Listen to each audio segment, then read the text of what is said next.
E nós já estamos com um público bom aqui, Rosane. Então, deixa eu colocar para vocês quem é a Rosane Munerato. Ela é uma professora da Universidade Federal Fluminense, como vocês já sabem, e é uma pessoa extremamente capaz e uma pessoa que vai trazer para nós algumas questões importantes a respeito do discurso. Então, vamos ter uma manhã bem agradável e agradeço antecipadamente, né? A Rosane não falou, mas ela falará e nós teremos muito prazer em ouvi-la e vai nos enriquecer com certeza. Rosane, a palavra é sua. Obrigada, Neuzinha. Em primeiro lugar, eu gostaria de agradecer a Neuzinha esse convite, não só pela oportunidade de estar mais próxima de Neuzinha, é uma amiga muito querida, embora a gente não se fale frequentemente, mas ela sabe disso. O nosso caso, a gente, quando se conheceu, foi uma empatia imediata. Verdade. A gente andava lá em Brasília grudada. Em todo lugar a gente ia junto. É verdade. Nessa avaliação da CAPES a que ela se referiu, né? Então, eu, às vezes, tinha dificuldade lá na hora de fazer meus cálculos, já sentava perto dela, e a gente trocava ideias. Então, uma amizade assim, se formou uma amizade muito grande. Depois tivemos outra oportunidade mais à frente, e aí a gente se vê sempre em congressos, né? Em bancas também. Neuzinha já esteve na UF também, em bancas de concurso. Então, queria agradecer muito esse convite e agradecer também aos coordenadores do grupo de estudos de análise do discurso, não é? Que me fizeram, então, esse convite. Eu espero poder trazer alguma contribuição para vocês nesta manhã de sábado, né? Uma manhã de sábado que é bem improvável a gente estar trabalhando, mas agora tudo é possível, né? Nesse universo da pandemia. Então, eu vou maximizar aqui a tela e vocês me avisem, e aí vou parar de ver vocês me avisem se vocês estão vendo. Bem, tá então bem, nós vamos... A tela está ótima, vendo? pode ir em frente. Tá bom. Então, nós vamos falar sobre a teoria semiolinguística de análise do discurso, que é uma das vertentes da análise do discurso.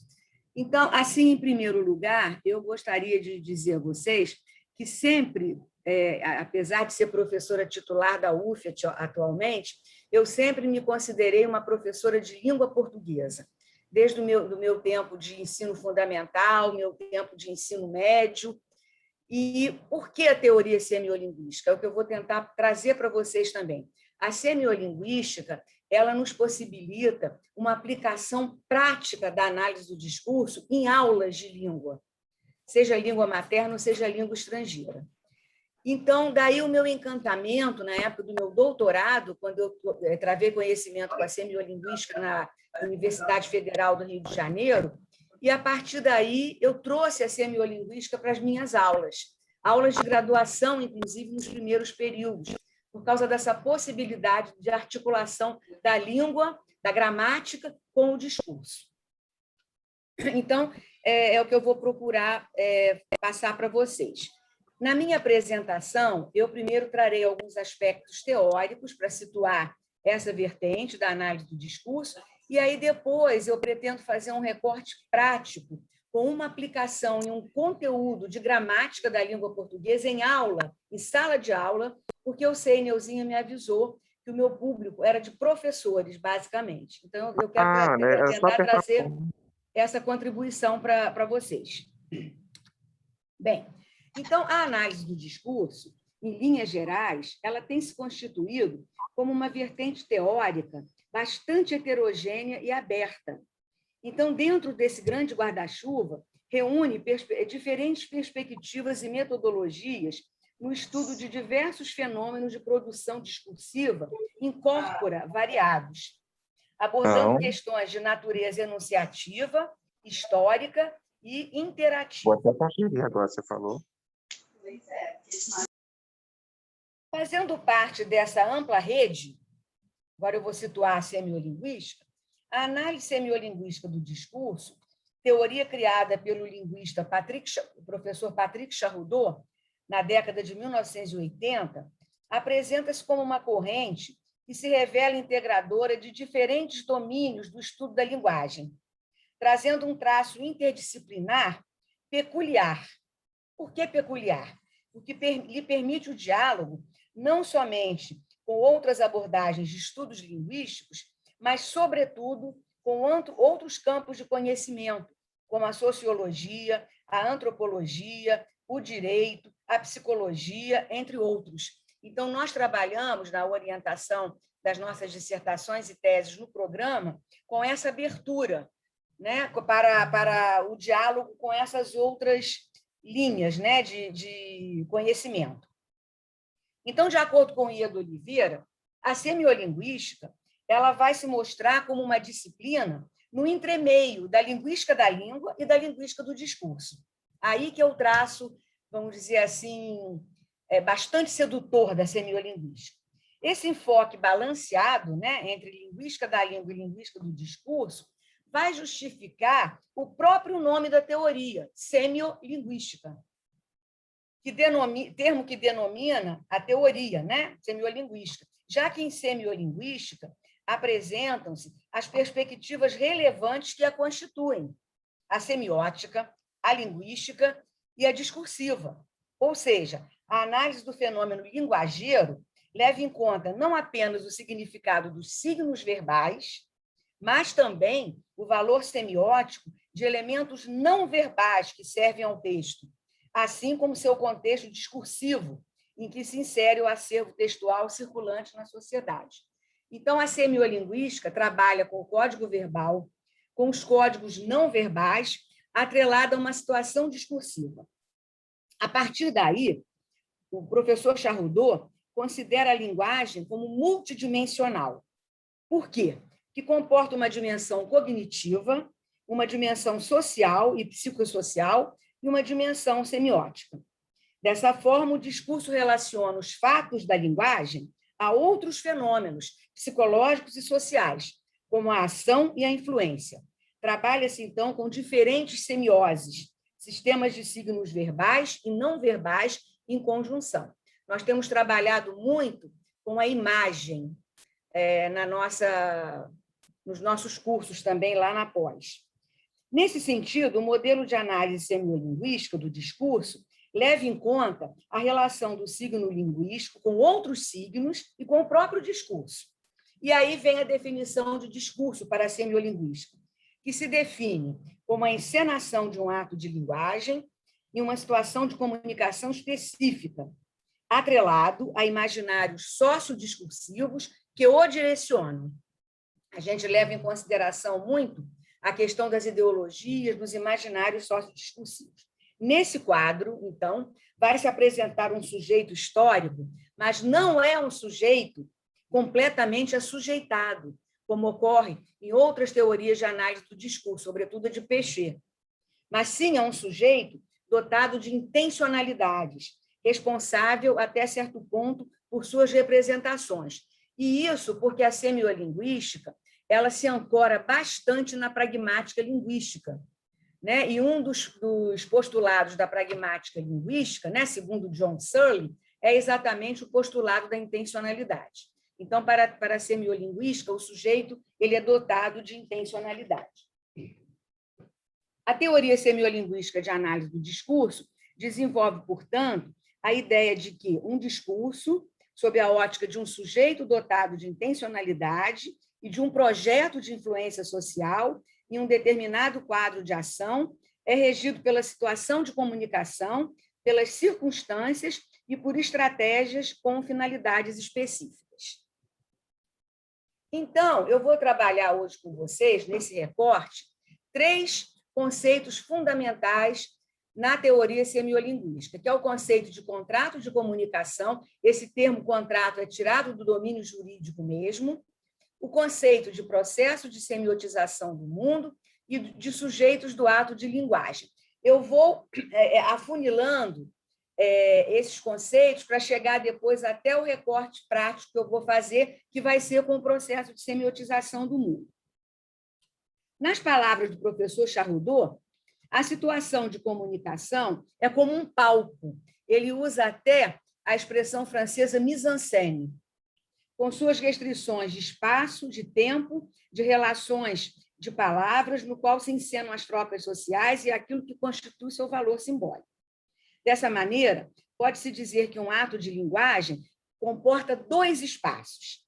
Um espaço de restrições e um espaço de estratégias. E aí nós entramos na conceituação do que é o contrato de comunicação. Então, pode-se dizer que o ato de linguagem comporta dois espaços. O espaço de restrições define as condições mínimas para que um ato de fala seja considerado válido. Por exemplo, o reconhecimento de direito à fala do sujeito. No caso aqui, a restrição, nesse momento, eu tenho um direito de fala aqui que me foi concedido pelo convite que eu recebi, não é? O compartilhamento acerca de saberes do mundo. Eu estou falando com sujeitos, interlocutores, que partilham conhecimentos de mundo semelhantes ao meu.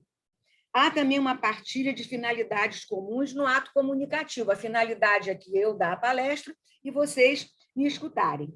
Agora, há um espaço de estratégias também, em que um sujeito, apesar das restrições que são impostas a ele pelo contexto comunicativo, ele pode se servir de manobras. É o famoso jogo de cintura, não é? Essas manobras elas são espalhadas na mise-en-scène para que se possa, então, concretizar o ato comunicativo. E aí fica estabelecido esse conceito de contrato, ou seja, em todo ato de linguagem, mesmo a relação médico-paciente, a conversa minha com um açougueiro, a minha relação com um aluno em sala de aula, com meu filho em casa, sempre há um contrato de comunicação. A gente tem um espaço de restrições e um espaço de estratégias. Como espaço de restrições, essas restrições elas constituem as condições essenciais para que o ato ocorra, e o espaço de estratégia são exatamente as possibilidades discursivas. Então, o exemplo que eu dei, aqui nós estamos num contrato de comunicação, né? Seria um gênero palestra. Então, o que o contrato estabelece aqui? Eu não posso chegar aqui, eu tenho uma restrição, eu não posso chegar aqui e ficar falando para vocês sobre o filme que eu assisti na semana passada. Eu tenho uma restrição em relação a isso, né? Por outro lado, eu tenho também as estratégias de poder apresentar o meu trabalho usando o PowerPoint, trazer exemplos exteriores compatíveis com a finalidade comunicativa desse ato de linguagem e assim por diante. Então, todo ato linguageiro ele é regido por um contrato de comunicação. Eu gostaria de chamar a atenção aqui para um ponto que eu falei em relação ao espaço de restrições, que é em relação ao conhecimento compartilhado. E eu trago aqui agora um slide até interessante para vocês. Se vocês olharem esse slide aí, vamos testar o nosso conhecimento compartilhado? Será que a maioria de vocês reconhece esse personagem? Eu acho que sim. É um personagem, inclusive, de uma novela que passou lá na década de 1990, mas está sendo reprisada agora no canal Viva, né? A novela A Viagem, e esse personagem é o personagem maléfico, né? Aquele personagem que morre e volta para assombrar as pessoas, é o conhecido Alexandre, né? Então, reparem que para que esse slide ele gere até o humor e haja no nosso contrato aqui um compartilhamento, é preciso que vocês tenham esse conhecimento. E olha o que eles dizem aí. Vá ao shopping. Por que eu trouxe também esse personagem com essa frase? Em função do contexto que nós estamos vivendo agora. Que contexto é esse? Do isolamento social, né, da pandemia. Então, nesse momento, é um conselho de um amigo da onça mandar a pessoa ir ao shopping. A gente sabe que aqui no Rio, pelo menos, os shoppings estão fechados, mas ainda que estivessem abertos, é um lugar que pode ter aglomeração, não é? Então, é o conselho de um amigo da onça. Então, para que isso aí, que essa imagem ela signifique alguma coisa para vocês, há necessidade desse conhecimento compartilhado. Então, para Charrodot, o ato de linguagem, do ponto de vista da sua produção, olha que coisa interessante. Charrodot diz que é uma expedição e uma aventura. Por que seria uma expedição? Uma expedição porque o sujeito ele concebe um projeto global de comunicação a partir do conjunto das suas competências, levando em conta sempre à margem de restrições e de manobras de que ele dispõe, agora é uma aventura também, porque o sujeito ele não tem a garantia do sucesso da sua empreitada. Por exemplo, se vocês não reconhecessem esse personagem, o meu ato de linguagem aqui estaria vedado a malograr.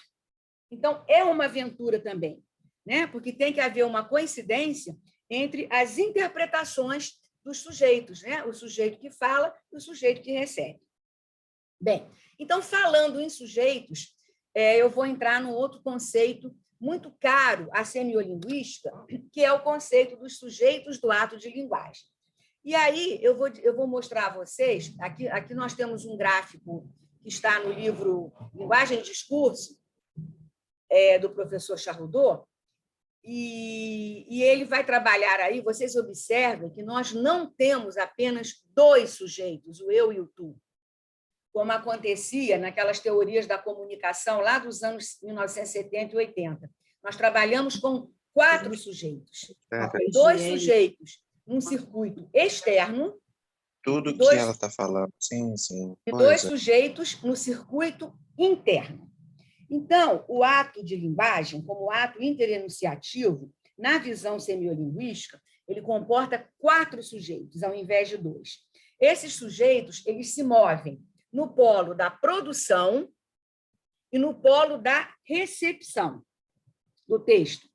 Então, são 2 circuitos na produção de saber, na situação de comunicação, o circuito externo e o circuito interno. Então, nós vamos compreender por circuito externo à fala o espaço onde se encontram os sujeitos, agentes, são os parceiros, são os seres do fazer. Né? Vocês vão reparar que são esses aqui, nesse espaço externo. São os seres do fazer, são os seres de carne e osso.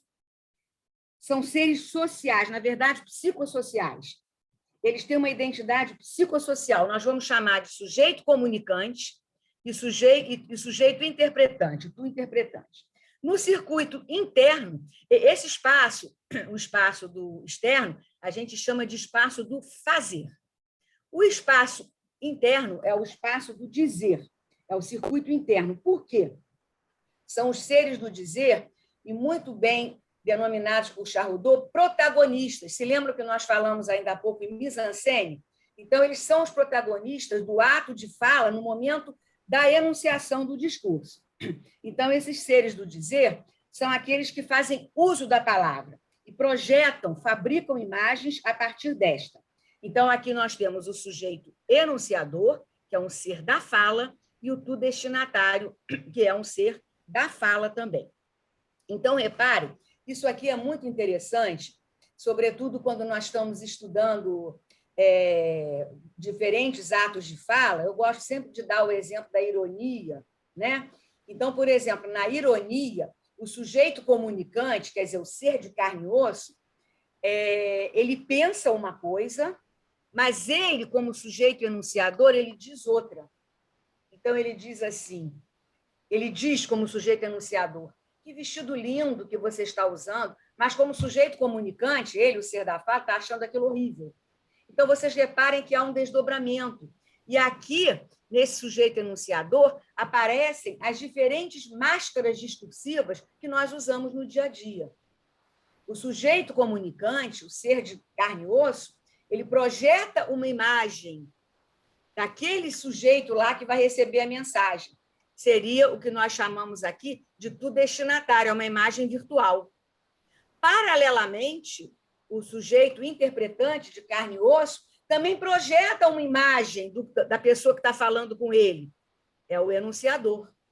Então, eu não vou ter tempo de desenvolver muito essa parte, não foi a parte que eu escolhi para trabalhar com vocês em sala de aula, mas é muito interessante essa ideia do desdobramento dos sujeitos.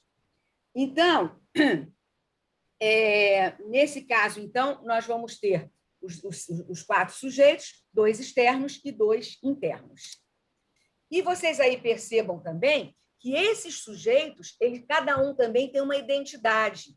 Essa questão da identidade é uma questão que vem sendo estudada há muito tempo por Hall, Woodward. Na semiolinguística, trabalha-se com uma identidade social, na verdade, psicossocial, que é a identidade do sujeito de carne e osso, e a identidade discursiva, que é a identidade dos seres da fala.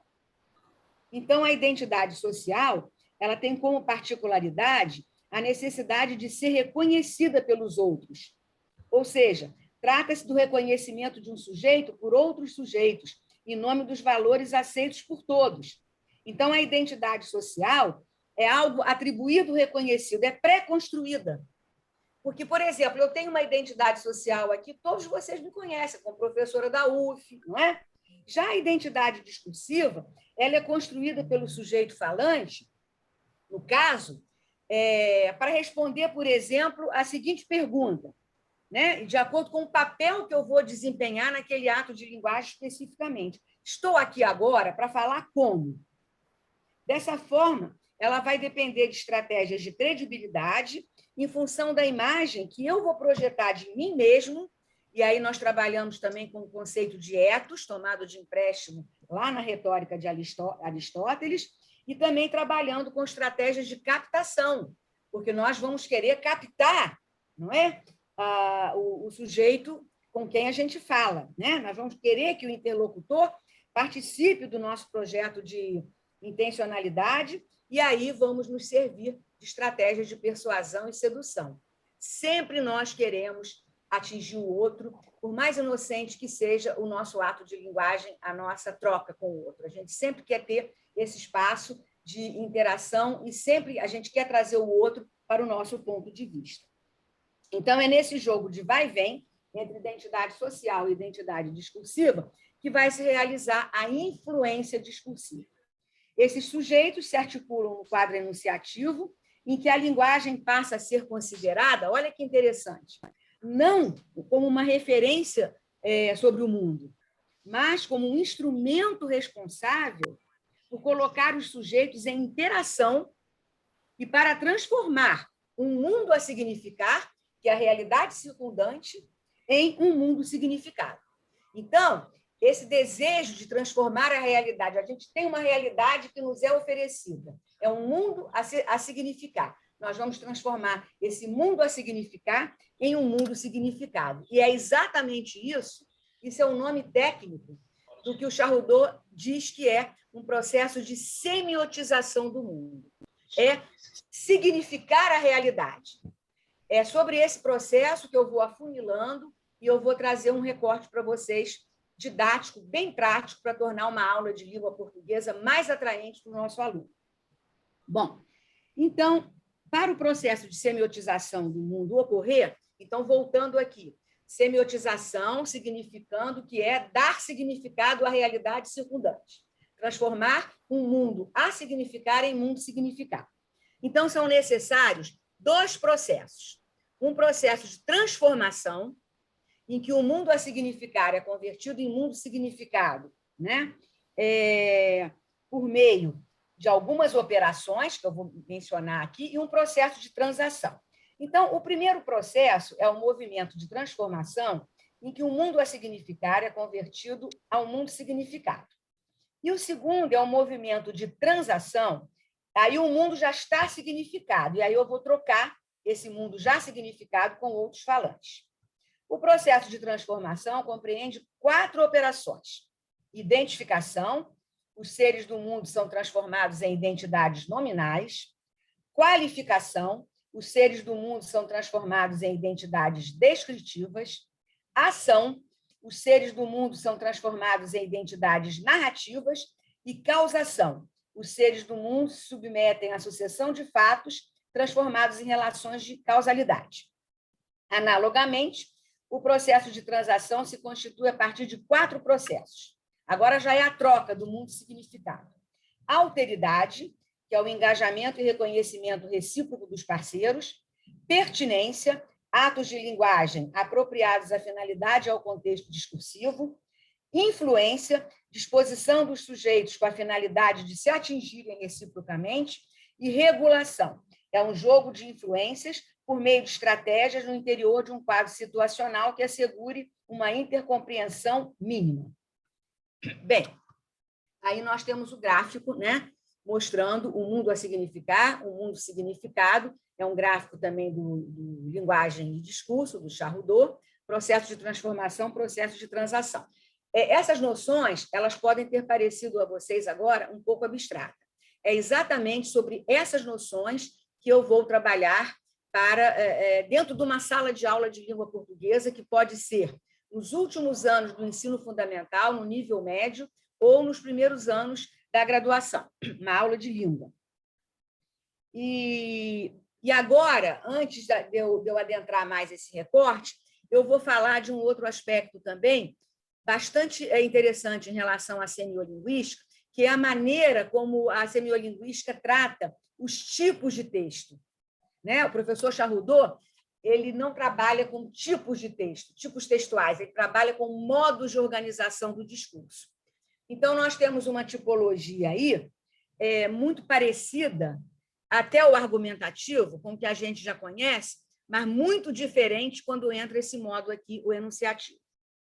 Então, na semiolinguística, o discurso está condenado à ligação com o texto e vice-versa. A materialidade do texto, que pode ser verbal, icônica, gestual, repararam que lá atrás eu disse que nós trabalhamos, nós ultrapassamos o signo verbal, né? Na semiolinguística, a gente pode trabalhar com outras formas de linguagem. Então, a materialidade do texto, verbal, icônico ou gestual, como expressão de encenação do ato de comunicação, ela vai se concretizar por meio dos modos de organização do discurso, que são muito bem descritos pelo professor Charrodot na Grammaire du Sens. É a única gramática do sentido de que se tem notícia no mundo. Não existe uma gramática do sentido. E há uma parte aqui que o professor Charrodot destinou aos modos de organização do discurso que foram desenvolvidos pela Contexto. Nesse livro aqui, nós tivemos o privilégio, nós da UF, UFRJ, de traduzir a parte dos modos de organização do discurso, adaptar, né? Nós fizemos isso junto com o professor Charrodot. A primeira parte desse livro, que é sobre a teoria, foi em parceria com o pessoal do NAD, é o Núcleo de Análise do Discurso da Universidade Federal de Minas Gerais. Então, são as universidades assim bem engajadas com a semiolinguística, e atualmente também outras universidades entram nesse circuito, como a Rural do Rio de Janeiro, a UERJ, a Universidade do Rio Grande do Sul, com a professora Eduarda Guerin, a Federal do Ceará também, com a professora Mônica, né, Cavalcante. Então, essa parte dos modos de organização do discurso está bem desenvolvido nesse livro.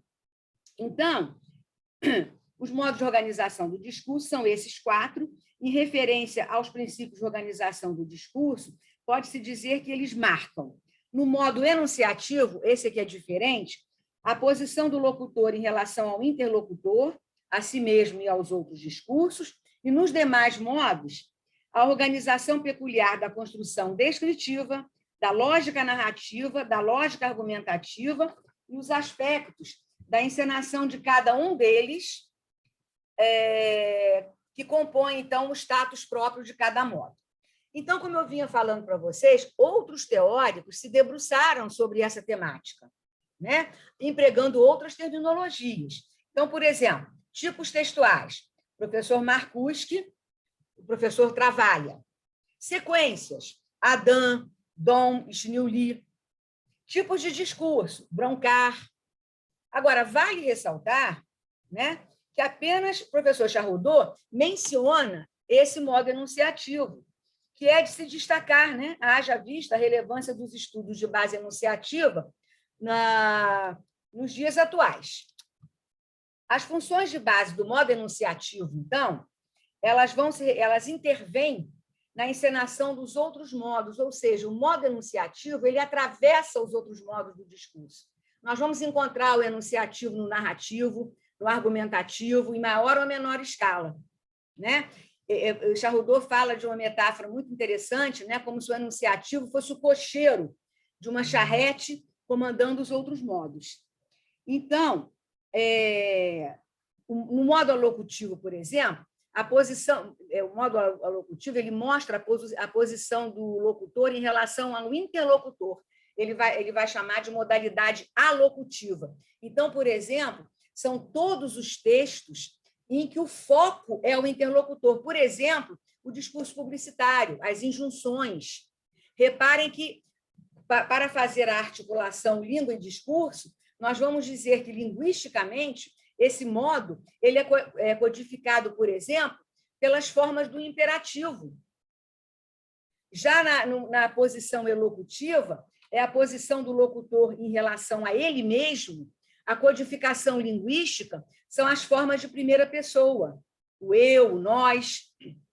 E no elocutivo, há um apagamento do eu e do tu. Então, centra-se na própria mensagem, no próprio discurso. Não é? E aí, nós vamos trabalhar com a asserção e o discurso reportado. Então, é uma visão completamente diferente do estudo apenas dos tipos textuais. Reparem, por exemplo, se estivermos trabalhando com um conto, nós podemos observar essas posições do locutor dentro do conto. Eu não estou dizendo aquela questão da presença de outros gêneros textuais dentro do mesmo tipo textual, não. Eu estou dizendo dessa inter-relação do modo enunciativo perpassando os outros tipos textuais. É muito interessante isso, e a teoria semiolinguística dá conta disso muito bem. Bom, indo adiante, eu agora vou afunilar ainda mais. Eu sei que a gente não tem todo o tempo do mundo, e Neuzinha me falou que nós devemos deixar também um espaço para eu poder conversar com vocês. Então, agora eu vou escolher um aspecto desses três que eu falei aí para trazer com uma interpretação mais clara, né? A semiolinguística dentro da sala de aula. Como é que eu posso tirar proveito disso? Como eu posso concretizar essas noções abstratas? Será que eu vou ficar falando para o aluno de semiotização do mundo, de processos? Não, nada disso. Eu vou usar esse recorte como um ponto de apoio na aula de língua portuguesa. Como usar esse recorte como ponto de apoio? É isso que eu vou mostrar agora. E vou mostrar com base em uma experiência pessoal minha. Desde o tempo em que eu trabalhava, ao mesmo tempo, na UF, na época em que eu não tinha dedicação exclusiva, eu trabalhava no ensino médio, eu levava essas noções para a sala de aula. E eu tinha assim, um aproveitamento 100%. O ensino da gramática ele deixava de ser aquele ensino entubado, do é porque é, da decoreba, porque ele ficava muito mais próximo, muito mais vivo, quando eu trazia essas noções para a sala de aula. Daí eu ter assim mergulhado de cabeça na semiolinguística, né? E todas as pessoas que começam a trabalhar com a semiolinguística são professores de português ou de outra matéria, porque o professor Charrodot é professor de francês, obviamente. E na verdade, na época em que ele trabalhava também no ensino médio, ele era professor de espanhol. Daí eu dizer que essas noções podem ser aplicadas a várias línguas, né? Então, para fazer isso, nós vamos voltar a pensar na linguagem, vou fazer essa proposta a vocês agora, como mediadora das relações do homem com o mundo que o cerca e com seus semelhantes. Então, eu gosto muito de uma comparação feita pelo professor José Carlos de Azeredo, naquele livro dele, Fundamentos da Gramática do Português, de 2000, em que ele diz o seguinte: a linguagem se coloca entre o homem e o mundo como uma espécie de mapa que o orienta para perceber as coisas e a relação entre as coisas. Assim como o mapa estrutura o território para quem o percorre, a língua organiza o mundo como uma estrutura dotada de significado. Mas a língua, ela não é uma fotografia da realidade. Ela é uma forma socialmente adquirida de interpretar a realidade, tornando-a assunto de nossas interações. Reparem já, aos poucos, se vocês prestarem atenção ao que eu falei há pouco, um pouquinho, reparem como a gente já vai trazendo isso, essa questão de realidade da língua. A língua é um signo, é uma maneira social de nós podermos interpretar a realidade. São símbolos linguísticos através dos quais a gente vai interpretar a realidade. Então, o professor Charrodot, ele pensa da mesma maneira quando ele propõe esse processo de semiotização do mundo. Então, reparem só, eu vou trazer para vocês aqui, né, essa passagem do mundo real ao mundo representado. Então, essa imagem aqui é um quadro chamado Almoço dos Barqueiros. Ele foi pintado pelo pintor impressionista Pierre-Auguste Renoir. É uma pintura a óleo sobre tela, realizada entre os anos de 1880 e 1881. Então, vamos imaginar, né, que essa reunião aí, que o quadro está apresentando, ela fosse uma reunião real, né, concreta. Nós, com nossos amigos, em uma festa de época, nós todos fantasiados com essas roupas de época, fôssemos nós que estivéssemos ali. E aí, nós quiséssemos mostrá-la, nós estávamos numa reunião e nós gostaríamos de mostrar o que aconteceu nessa reunião a outro amigo que estaria distante. Como é que nós poderíamos fazer isso? Nós poderíamos pintá-la em um quadro, assim como o Renoir fez, né? Quem sabe se Renoir, ao pintar isso aí, ele estivesse pintando uma cena real, concreta, ou essa pintura tenha vindo na imaginação dele a partir de um momento vivido, a gente não vai saber isso, né? Mas eu estou propondo isso a vocês. Então, nós poderíamos pintar, nós poderíamos fazer uma foto, nós poderíamos fazer um filme, não é? E se nós não tivéssemos essas possibilidades, nós poderíamos simplesmente fazer um texto descritivo contando esse encontro. Concordam? Agora, de qualquer modo, pintura, fotografia, filme ou texto, nós estaríamos passando de um mundo para o outro. Estão vendo como é que eu estou tentando concretizar essas noções para vocês? Nós estaríamos passando do que aconteceu na realidade para uma representação nossa, que poderia ser por palavras, por foto, por pintura, não é? Ou seja, nós estaríamos passando de um mundo real para um mundo representado. Ou seja, estaríamos realizando a semiotização do mundo. É um termo técnico, mas é muito simples, né? Só tem de difícil o nome. Por quê?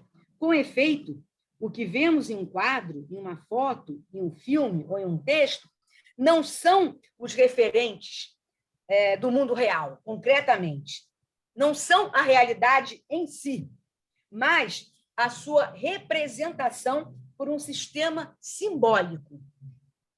E isso é possível graças à capacidade humana de criar símbolos e servir-se deles na comunicação. Qualquer um desses sistemas simbólicos é capaz de representar, por meio de elementos do seu próprio sistema, as realidades de outro universo. No caso específico do texto, nós devemos ver como passar, por meio da língua, de um mundo real a um mundo representado. Ou seja, de um mundo a significar a um mundo significado. Bom, da mesma forma, né, se eu tirar uma foto, aqui eu tirei uma foto. Vamos supor que eu tenha estado nesse local e eu tirei uma foto. A foto não é a realidade em si, mas é uma representação da realidade. E aí nós vemos muitos elementos naturais a serem destacados, né? Eu vejo céu, nuvens, gramado, árvores, uma cerca, no primeiro plano aqui flores.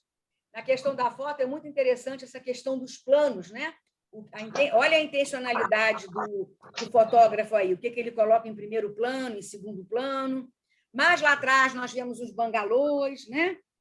Então, nós estamos representando essa realidade, não é essa realidade. E ainda, como eu falei, eu posso usar um outro sistema simbólico, que são as palavras, que foi exatamente o que Pero Vaz de Caminha fez quando ele quis contar ao rei de Portugal o que estava acontecendo naquela expedição do descobrimento do Brasil. Então, reparem que aí ele diz, foram 21 dias de abril que topamos alguns sinais da Terra, né? Segundo os pilotos diziam, obra de 660 ou 670 léguas, muita quantidade de ervas compridas, né? E assim outras aqui também chamam rabo d'asno. Ele está descrevendo a Terra por meio de palavras, está passando da realidade do mundo a significar ao mundo significado. Depois, quarta-feira, 22, e neste dia, a horas de véspera, ouvemos vista, aqui está tapando aqui, não estou conseguindo ver, primeiramente, de um grande monte, muito alto e redondo, serras mais baixas, ao sul dele, e da terra chã, plana, né? Com grandes arvoredos, monte alto, o qual o capitão pôs o nome Monte Pascoal, e a terra de Santa Cruz. Depois, outro dia. Reparem que aqui nós temos um misto de descrição com narração, porque é uma mudança de estado aqui, quando ele muda também as datas.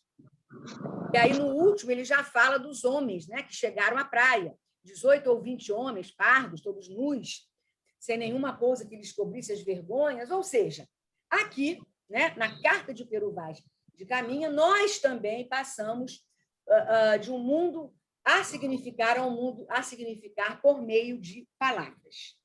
Então, em todos esses casos que eu falei, seja através da pintura, seja através da foto, seja através das palavras, né, nós passamos de um mundo a significar ao mundo significado. De que modo?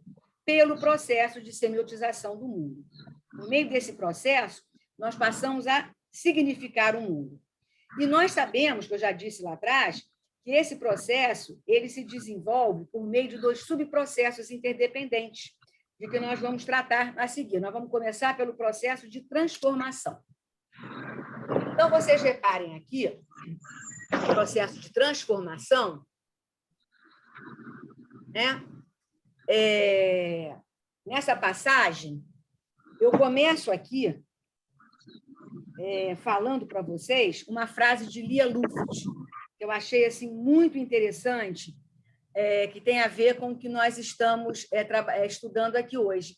Viemos ao mundo para dar nome às coisas.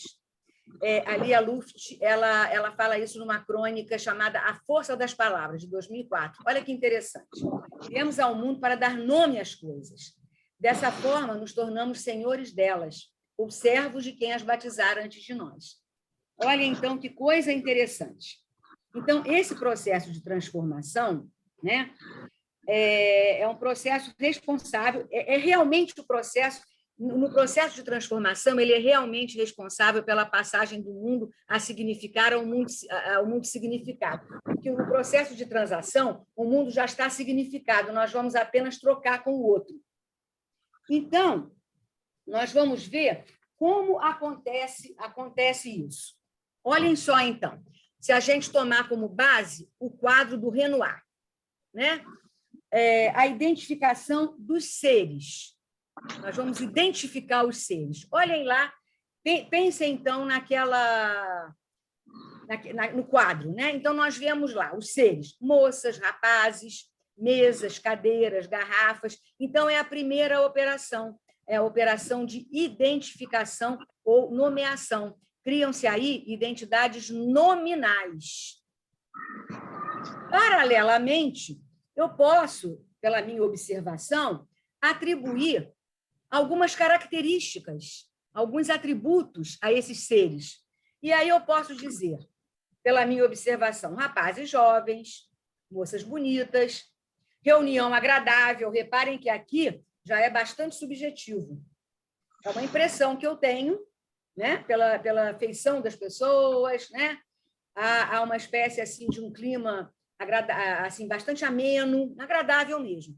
Então agora eu estou na operação de qualificação e eu estou criando identidades descritivas. Mas o processo de transformação também, ele se forma, né, a partir de processos. Que processos seriam esses que eu posso observar no quadro de Renoir? Conversar. As pessoas conversavam. Há uma moça que observa apoiado assim numa grade. Havia garrafas na mesa, então reparem aí que eu crio identidades narrativas a partir da ação. E posso criar relações também, né? Essas relações eu posso encontrar até pensando no título desse quadro, que é o Almoço dos Barqueiros. Ora, os barqueiros estão almoçando, porque eles descansam, eles conversam, porque eles estão no horário de almoço ou de descanso. Então, reparem que a sucessão de fatos no mundo ela é geralmente explicada em relações de causalidade. Eu vejo essas relações aqui, né? Reparem que eu posso dizer que eles conversam porque eles estão no horário de almoço. Se não fosse isso, eles estariam o quê? Trabalhando nos barcos. Nós podemos tentar fazer a mesma coisa aqui, eu vou fazer um desafio a vocês, com essa foto. Vamos tentar criar as identidades nominais aqui. Aí eu teria nuvem, céu, gramado, cerca, cabanas, flores.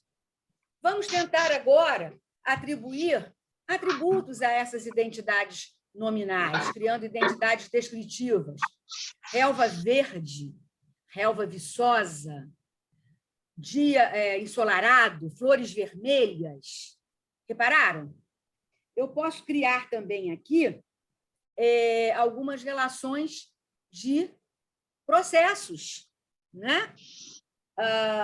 O dia está ensolarado porque o sol brilha.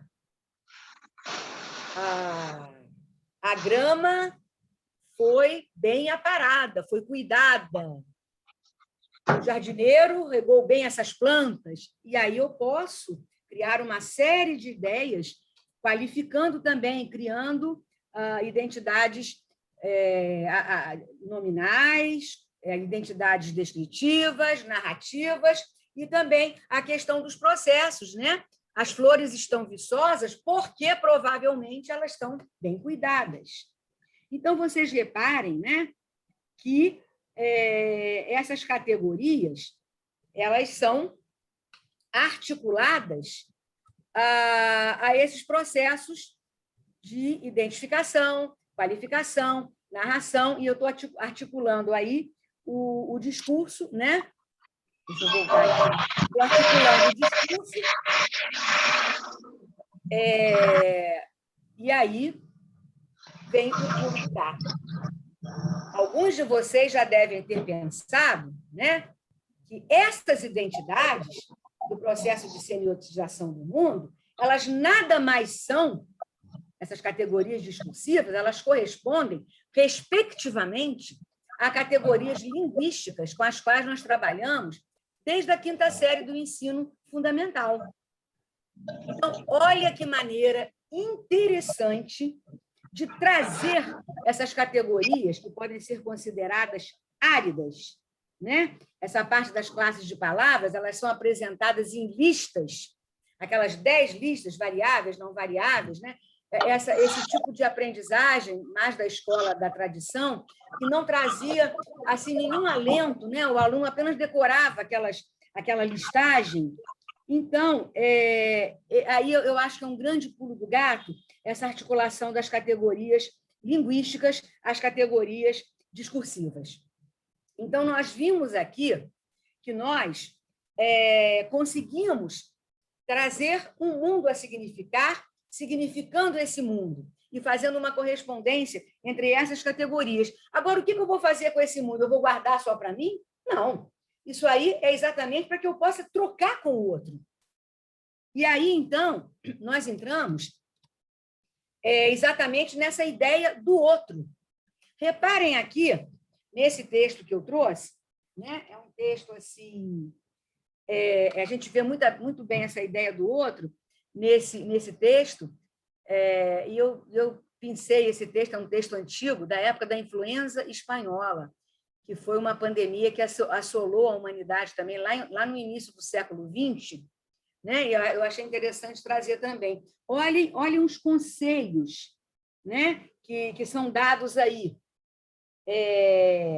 Vocês reparem que essa parte conselhos ao povo, né, já coloca o outro na cena enunciativa, e nós vemos aí uma série de comandos, são todos iniciados por verbo no infinitivo. E quando o infinitivo não é usado, recorre-se à modalização da obrigatoriedade, que é chamada deôntica, né, quando é a obrigação. O doente, aos primeiros sintomas, deve ir para a cama, as pessoas idosas devem se aplicar com mais rigor ainda todos esses cuidados. Isso aí também mostra para vocês um exemplo assim, prototipo daquela modalidade alocutiva, do modo enunciativo, de que eu falei há pouco, né? que é aquela modalidade que é centrada no outro. Quando eu dou um conselho, o meu foco é o outro.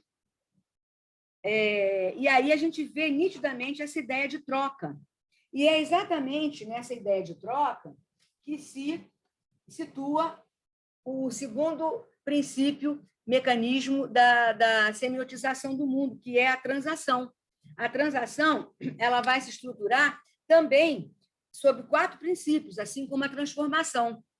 Então, para que eu possa trocar com o outro, vejam só, eu preciso do princípio de alteridade. O que é alteridade? A alteridade, alter do latim, já é a evolução de outro, vem do latim alter. Né? Então, nós temos aí o outro. São 2 parceiros, eu e o outro. Esses parceiros, eles são semelhantes? Sim, porque eles têm que ter universos compartilhados. Já vimos isso lá atrás, quando falamos do contrato de comunicação. Agora, ao mesmo tempo, eles são diferentes, porque ninguém é igual. Né? Eu tenho um sujeito emissor, tenho um sujeito receptor, que tem identidades sociais e discursivas diferentes. Eles são regidos pelo contrato de comunicação. Então, instaura-se entre esses 2 parceiros uma espécie de olhar avaliador. Né? Eu fico observando o outro, enquanto o outro me observa, é recíproco. E esse olhar avaliador, ele legitima o outro em seu papel de sujeito que comunica. Eu, com o outro, eu legitimo o outro e o outro me legitima. O outro princípio da transação, né, sem o qual a troca não se efetua, é o princípio da pertinência, ou seja, os atos de linguagem eles devem ser apropriados ao contexto e à sua finalidade. Já vimos isso também lá, regendo o contrato de comunicação. Né? Há um reconhecimento à existência de saberes compartilhados, sem os quais não há possibilidade de intercompreensão. Aqui, eu vou até fazer uma digressãozinha. Aconteceu uma situação muito interessante em relação a essa questão da pertinência. Numa aula que eu dei na UF, eu estava dando uma aula no primeiro período, era o Português 1, lá é um curso sobre textos, e havia uma estudante japonesa da universidade, era um convênio, né, que a UF tinha com a Universidade de Kyoto, e aí, para falar dos fatores da textualidade, eu vou mostrar aqui, eu falei da intertextualidade e mostrei essa capa da revista Rio Show. Né? Eu acho que a maioria esmagadora de vocês, ao olharem isso aí, imediatamente vão se lembrar, aí agora faz falta da nossa troca, né, interativa na sala de aula presencial, né, que eu ia falar, gente, o que vocês estão vendo aí? É aquela cena linda, né, da Dama e o Vagabundo, em que nós temos o mesmo cenário, a garrafa de vinho, a toalha de xadrez, né, o macarrão dividido. Agora, essa menininha japonesa, para ela não significou nada isso. Ela não havia visto o filme, nunca. Difícil de acreditar, né? Mas ela nunca havia visto esse filme. Então, não houve essa troca de saberes compartilhados aí. Né? O que dificultou o conteúdo da aula. Eu tive que pensar em outros exemplos para falar de intertextualidade com ela. A influência seria o terceiro princípio da transação. Os atos de linguagem visam a persuadir o parceiro. Nós já vimos também isso quando falamos do contrato. Né? A gente sempre quer influenciar o outro para fazê-lo agir ou para afetá-lo emocionalmente. Destacando que todo ato de comunicação é o controle, é uma luta pelo controle dos interesses da comunicação. A gente pode até nem querer assumir isso, mas a gente sempre quer estar sob controle. Eu acho que é inerente assim, ao ser humano. Agora, não podemos deixar de pensar que a toda ação de influência corresponde a uma ação de contra-influência.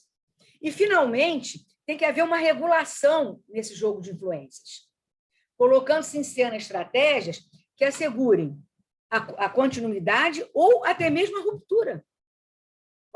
Pode ser que, em casos extremos, haja uma ruptura, né? Então, aí, que estratégias seriam essas? Aceitação, rejeição da palavra do outro, valorização, desvalorização do parceiro, reivindicação, afirmação da identidade, que pode ser a identidade individual ou até a identidade coletiva. Bem, então, finalizando essa parte dos processos de semiotização do mundo, é importante frisar a relação que se estabelece entre os dois, o processo de transformação com o de transação, tá? Eles não são movimentos estanques, não. A partir da observação do funcionamento do ato de linguagem, nós podemos dizer que há uma certa subordinação das operações de transformação, aquelas que significam o mundo, aos princípios do processo de transação, já que estes princípios da transação orientam o propósito comunicativo e o sentido das operações de transformação. Então, no dizer do professor Charrodot, esse fato, né, dessa inter-relação entre esses dois processos constitui uma notável modificação no âmbito das pesquisas sobre a linguagem. Olha o que o professor diz. Postular a dependência do processo de transformação para com o processo de transação equivale a marcar uma mudança de orientação nos estudos sobre a linguagem, buscando-se conhecer o sentido comunicativo, seu valor semântico discursivo dos fatos de linguagem. Assim como não é mais possível contentar-se com as operações de transformação isoladamente, ou seja, uma aula de gramática pura. Também é necessário considerá-las no quadro situacional imposto pelo processo de transação, quadro que serve de base para a construção de um contrato de comunicação. Então, vocês veem que a teoria ela se harmoniza, né, de uma maneira assim global, né? Esses processos eles se relacionam harmonicamente. Ou seja, eu posso fazer essa articulação de categorias linguísticas com categorias discursivas dentro de uma situação de comunicação específica. Isso vai dar um valor extremo à nossa aula. Agora, então, eu vou partir para a parte de aplicação, né, nos níveis fundamentais, últimos anos, médio ou iniciais da graduação, como eu falei. Agora, eu estou dando um escopo assim, grande, do nível fundamental até a universidade, porque vocês, professores, e os colegas que estão me assistindo, vocês vão dosar o conteúdo, né? Cada um de vocês sabe fazer isso melhor do que ninguém, de acordo com a série com a qual vocês estão trabalhando, né? A gente vai fazer essa dosagem do conteúdo de acordo com o nível do aluno. E aí eu vou propor a vocês a leitura dessa fábula, né? Uma fábula de Esopo, A Raposa e as Uvas. Uma raposa, agora já é uma aplicação, tá? Para a aula de língua portuguesa, e eu pensei o quê? A semiotização do mundo, as identidades nominais, eu estou afunilando, e vocês vão ver que nas identidades nominais eu vou me deter no binômio substantivo e adjetivo, que eu vou chamar com o professor Perini de classe dos nominais, por causa da permeabilidade funcional entre substantivo e adjetivo, e depois eu vou me fixar no adjetivo, focalizando com Querbrat Orecchioni e Agostinho Carneiro a questão da objetividade e subjetividade do adjetivo. Então, no primeiro plano, eu coloco essa fábula para vocês. Uma raposa, vocês veem que pode ser aplicada em qualquer nível. Ela passou por baixo de uma parreira carregada de lindas uvas. Ficou logo com muita vontade de apanhar as uvas para comer. Deu muitos saltos, tentou subir na parreira, mas não conseguiu. Depois de muito tentar, foi-se embora dizendo: eu nem estou ligando para as uvas, elas estão verdes mesmo. Bem, então aqui, né, no slide, vocês vão ver que nós podemos começar pela classificação, né, na perspectiva semântica e textual. eu já mostrei a gramática do sentido para vocês. O nosso grupo de semiolinguística da UF, a gente trabalha muito, todo mundo, né? Nós todas. Nós somos professoras eu agora estou aposentada na graduação, estou só na pós, mas o grupo todo trabalha com aulas, são professores de língua portuguesa, todo o grupo, não tem ninguém de linguística, né? Todo mundo é de língua. Então, nós trabalhamos sempre com essa ideia da articulação com a gramática do sentido. Então, aqui, nós vamos ver a perspectiva semântica e textual. Na função de nomeação, seres, processos e atributos, olhando lá para a fábula, nós vamos ver o quê? Seres: raposa, uvas, parreira, passou, apanhar, comer, e lindas e verdes, né? Então, identidades nominais, identidades narrativas, identidades descritivas.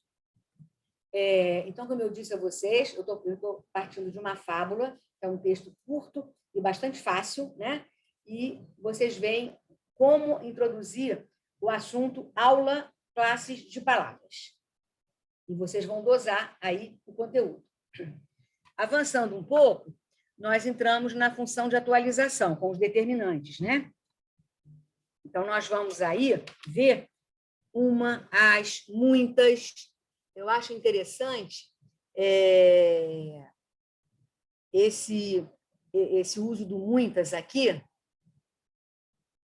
Uma raposa passou, carregada, ficou logo... deixa eu voltar aqui para ver onde é que está o muitas.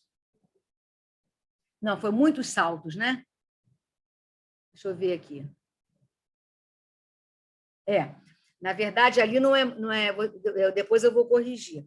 Não é muitas, não, é muitos. Mas eu acho muito interessante esse muitas aqui para comparar, né? Muitos, né? Desculpe, para comparar com muito, né? Depois de muito tentar. Isso é um prato cheio, né? Para o professor de português que quer desenvolver melhor isso, né? Porque o muitos aqui, esse muitos aqui, eu vou corrigir aqui depois, que não é muitas, ele é determinante exatamente porque aqui ele é um pronome indefinido. E aqui nós estamos com o advérbio.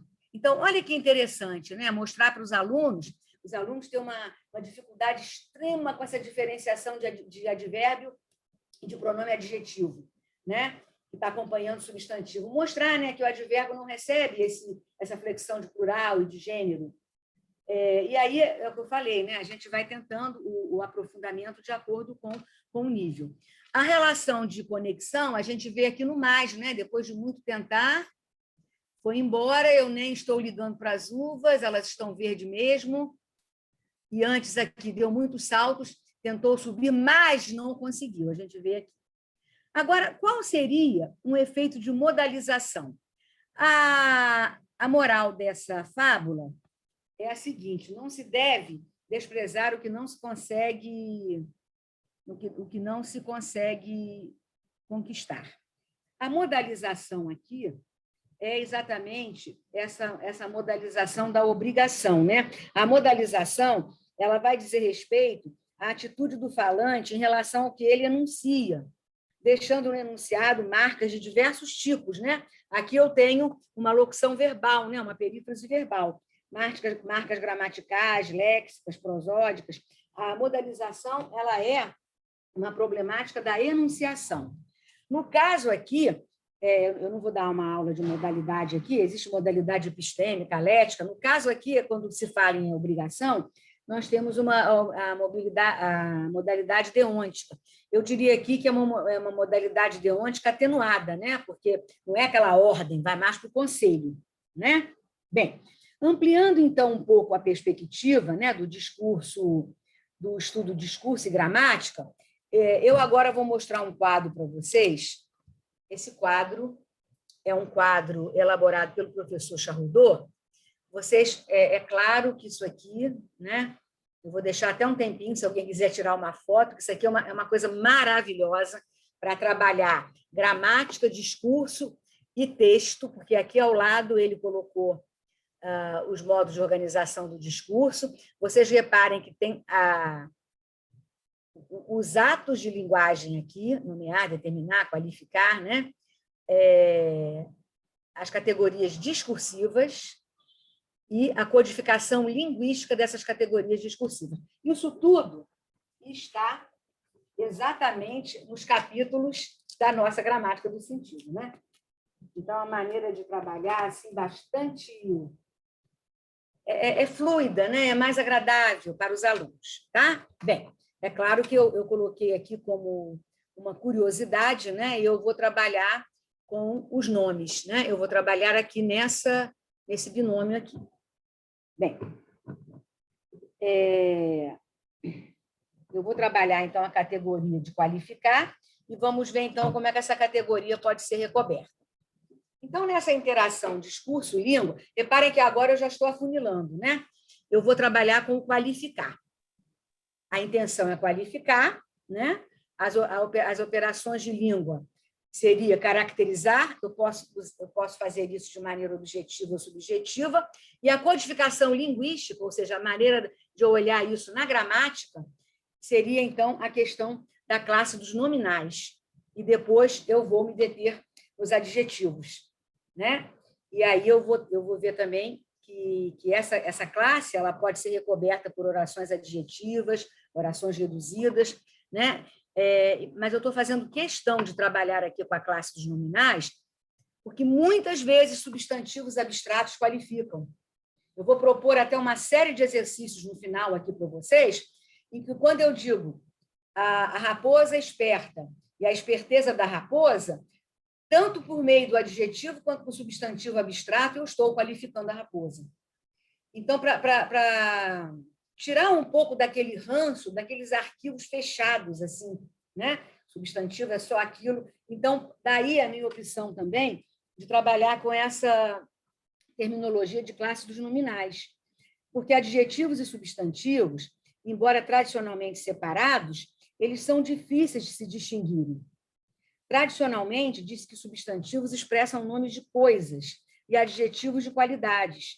Ocorre que há um grande número de palavras, talvez maior do que aqueles que só indicam coisas ou só qualidades, que indicam a mesma coisa. Quem fala isso é o professor Mário Perini, naquele livrinho dele, Sofrendo a Gramática, naquele artigo O Adjetivo e Ornitorrinco. Não é? Ele diz que há um número de palavras que são só substantivos, há um número de palavras que são só adjetivos, né? Mas há uma maioria esmagadora que podem ser as duas coisas.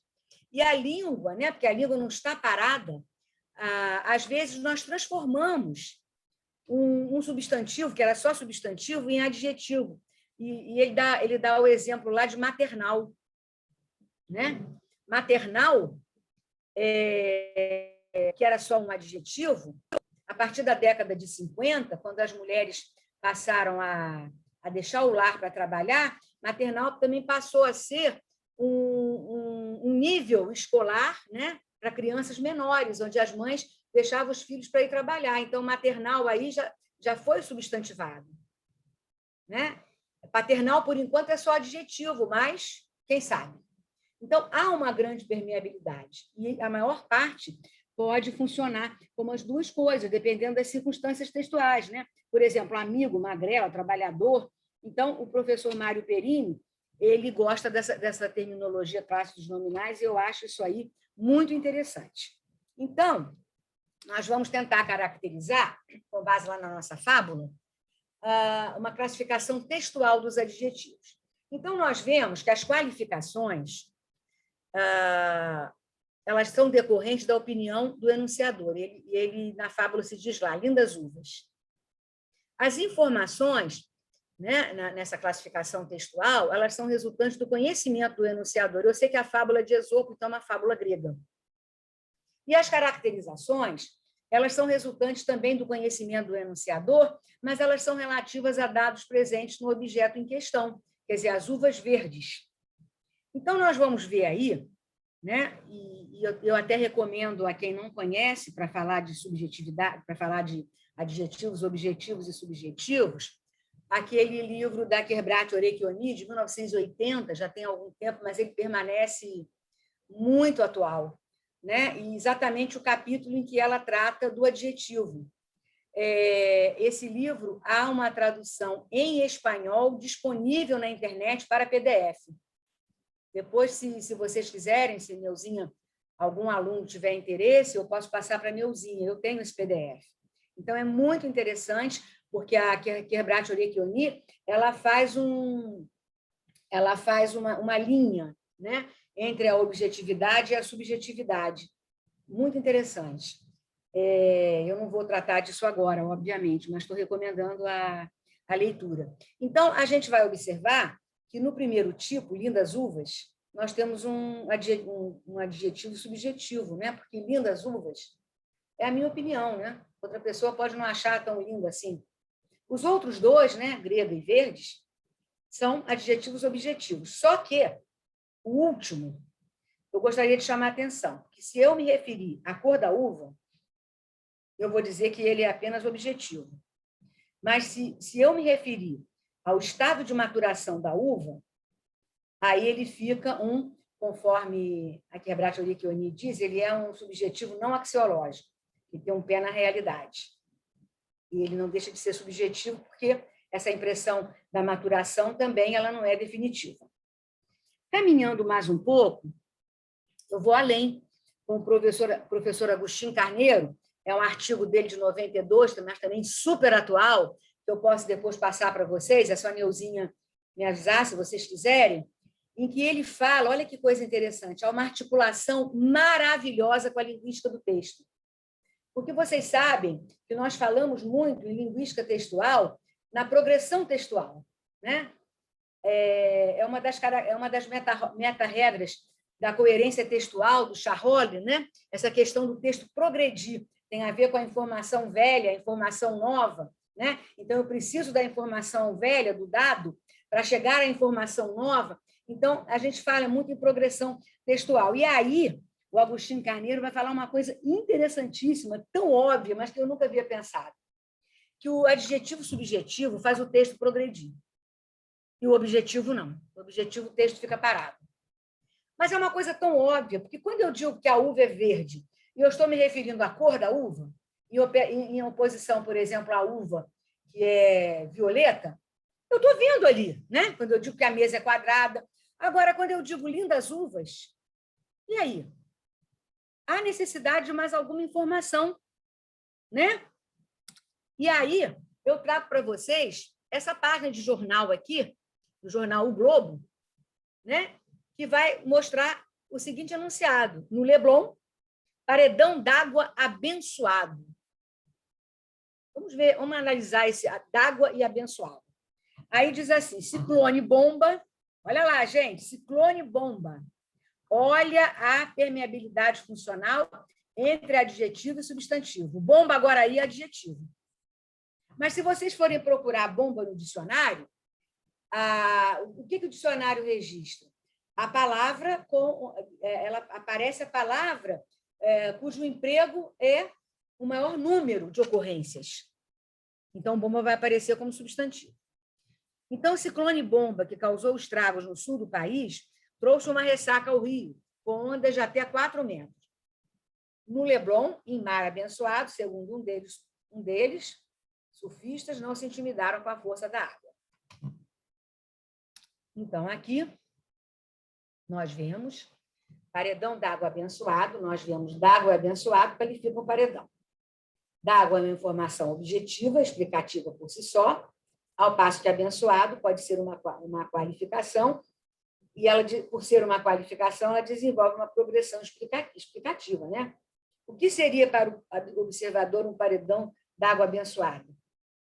Esse abençoado, ele exige mais alguma explicação.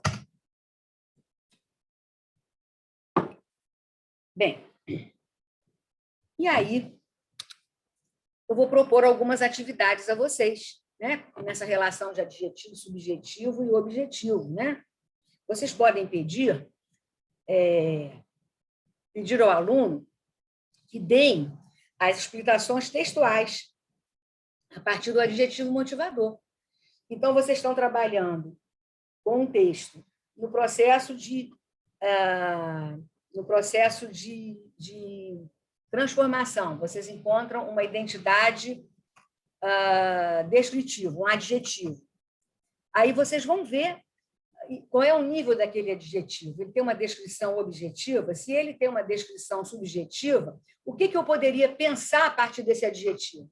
Olha que coisa interessante. E aí, nós vamos trabalhar com o conceito que eu gosto muito, que eu vou falar daqui a pouco, que é sobre atividades epilinguísticas, que é fazer o aluno usar a sua própria experiência para progredir dentro do estudo da linguagem, né? Nós podemos também solicitar ao aluno que complete os adjetivos com explicações, a fim de que eles fiquem claros e precisos, né? Que é aquele caso que a gente ouve muito assim, o que você quis dizer com isso?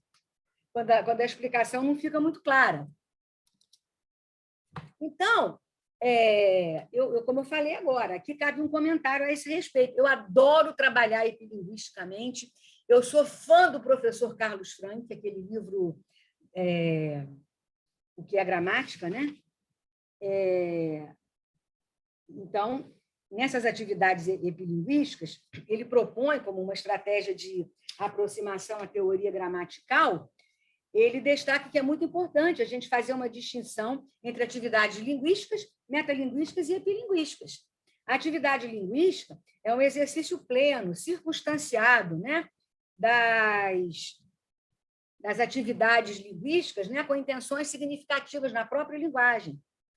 A atividade metalinguística é o que a gente está fazendo agora na palestra. Eu estou usando a língua para falar da língua. E as epilinguísticas? A atividade epilinguística é uma atividade criativa, criadora. E é muito importante a gente desenvolver isso no nosso aluno, né? Criar condições para que esse saber linguístico das crianças ele se desenvolva a partir de quê? Da gramática internalizada. O Círio Pocente ele tem um texto muito interessante, né, sobre tipos de gramática. Eu acho que é naquele livro Por que não, entre aspas, ensinar gramática? Ele fala de vários tipos de gramática, e lá ele diz que o ensino, quando é um ensino assim, muito de base tradicional, eu não gosto de falar tradicional no sentido pejorativo, porque eu gosto muito da tradição, eu acho que eu sou uma professora de português com os pés na tradição, porque se a tradição não fosse boa, eu não estava aí há 5.000 anos, eu gosto sempre de dizer isso. O problema não é o ensino da tradição, o problema é como você ensina a tradição. Repito sempre isso em minhas aulas, eu sei que tem alguns alunos meus aí assistindo, vão lembrar de eu dizer isso. Então, o problema não é a tradição, é como você ensina a tradição. Então, o Círio Pocente, nesse artigo, ele diz que é uma maneira errada de ensinar gramática. A gente parte da metalinguagem, né? Sobretudo para um aluno lá de 5ª série, a gente já parte da metalinguagem. Não, a gente tem que partir da gramática internalizada. A gente tem que partir da experiência do aluno. A gente tem que partir do texto próximo, daquilo que o aluno consegue dividir com a gente. Eu nunca esqueci essa minha experiência de professora. Inclusive, eu não fui só professora de ensino médio, não. Na verdade, a minha carreira começa como alfabetizadora. Eu trabalhei no nível fundamental básico, de 1ª a 4ª série, trabalhei depois de 5ª a 8ª, nível médio, aí depois trabalhei junto, faculdade e nível médio, até que eu pedi dedicação exclusiva. Então, eu conheço bem essa trajetória, né? Eu trabalhava sempre com o aluno, fazendo o aluno pensar, sem dar resposta pronta. A gramática de língua portuguesa ela é linda. A gente precisa saber dar essa gramática para os nossos alunos, né? Então, fazer essa prática da atividade epilinguística. Concordo plenamente com o professor Carlos Frank, na obra dele, né, que vocês devem conhecer, aquele livrinho azulzinho, né? Vou depois mostrar aí para vocês, eu esqueci até o nome agora. Mas o que é mesmo gramática? É esse o nome. E é exatamente isso, o que é mesmo gramática? Né? Aí tem aquele artigo dele, que é um artigo, vamos dizer assim, é um artigo que ficou para a história, né, da linguística. Primeiro ele correu assim, em folhas, né, xerocado, e depois houve a iniciativa dos colegas da USP publicarem, né, o livro, né? Então, está à disposição aí de vocês. Tomara que não esteja esgotado, porque o artigo ficou esgotado durante muito tempo. Então, trabalhando epilinguisticamente, olha só, Em nosso vocabulário, raposa significa esperteza, que simboliza em nossa cultura os animais indicados abaixo. Então, aqui, nós vamos trabalhar o quê? Vocabulário, sem o aluno saber que está trabalhando vocabulário, sem ficar naquelas questões de ligar uma coluna com outra. Né? Olha que interessante. E, como eu falei, basta dosar para o nível que vocês estiverem utilizando. Então, por exemplo, o que significa a formiga, a pomba, o touro, o leão, a lesma, o pavão, o lobo, o cão? É muito interessante. A gente vai deixar a criança falar. E cada um vai falar de acordo com a sua experiência. Né? Às vezes, a gente tem uma experiência estereotipada de algum desses animais e a criança tem uma experiência de vida diferente. Olha que interessante. Aí, vamos trabalhar também essa questão da posição do adjetivo. Né? Velha amiga tem o mesmo valor semântico que amiga velha? Vamos voltar para aquele exemplo lá das lindas uvas. E vamos trabalhar aí com o aluno, de acordo com a possibilidade de entendimento dele, essa questão da significação, né? Que é tão bem colocada aí nos livros de estilística, né? Essa questão da posição do adjetivo, como é que isso aí transforma o texto. O adjetivo anteposto, ele traz mais subjetividade. O adjetivo posposto, ele é mais objetivo. Então, provavelmente, quando eu falo amiga velha, eu vou estar me referindo à idade. E quando eu falo velha amiga, né? Olha só, Neuzinha, você é minha velha amiga. Mas é minha velha amiga no sentido de tempo de amizade, né? Olha quantos anos aí, desde lá de 2007, nas nossas reuniões da CAPES. Então, aí, né, vocês veem a diferença, né? E trazer para os alunos outros exemplos. Eu gosto muito de trazer o exemplo de Rui Barbosa, né? Rui Barbosa é um grande homem, mas não é um homem grande. Todo mundo sabe que Rui Barbosa era um tampinha. E brincar com os alunos aí, fazendo com que eles tragam novas experiências. Uma outra coisa que eu falei há pouco, essa questão da qualificação, que ela não é mostrada apenas pelo adjetivo. Eu posso qualificar o adjetivo de diversas maneiras. Né? Vamos abrir um pouco os nossos arquivos, ampliar um pouco os horizontes da aula de português. Né? Não é só o adjetivo que qualifica. Eu posso falar raposa esperta, mas quando eu falo a esperteza da raposa, eu estou usando um adjetivo, mas não é à toa. Que eu estou fazendo que o adjetivo abstrato ele se forma que o substantivo abstrato ele se forma do adjetivo. E do ponto de vista semântico, eu continuo na categoria de qualificação. E aí é muito interessante a gente trabalhar a questão da categoria discursiva e a questão da categoria linguística, já num nível mais adiantado. Eu, no primeiro semestre da faculdade, já falava isso. Lindas uvas, lindeza das uvas. Propor outros exercícios assim. Né? Dependendo do nível, a gente pode até pedir ao aluno que ele crie essa primeira parte aqui, ou a segunda. Por exemplo, gostosura da comida. Daria o quê? Se eu quisesse usar o adjetivo. Essa brincadeira é muito interessante, é muito lúdico.